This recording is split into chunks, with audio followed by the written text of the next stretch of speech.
ഒന്നും ചെയ്തിട്ടില്ല. ഒരു വ്യവസായ സ്ഥാപനം തുടങ്ങുകയാണെങ്കിൽ എത്ര പേർക്ക് തൊഴിൽ കിട്ടും? അതിന് ഫണ്ടില്ലാത്തിട്ടാണോ? കോടികളില്ലേ?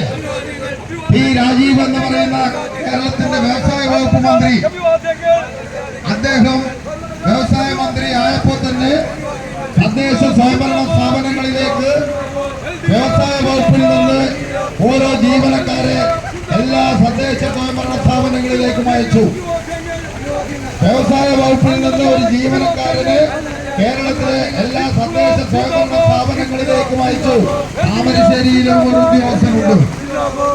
ആ ഉദ്യോഗസ്ഥരെ ഉപയോഗപ്പെടുത്തി താമരശ്ശേരിയിൽ സാധ്യമായ എന്തെങ്കിലും ഒരു വ്യവസായ സ്ഥാപനം ആരംഭിക്കാൻ. ഇവിടെ പണമില്ലാത്തത് കൊണ്ടാണോ? പണമില്ലാത്തത് കൊണ്ടല്ല, തനത് വരുമാനം 8 കോടിയില്ലേ, അത് ഉപയോഗിച്ചുകൂടെ?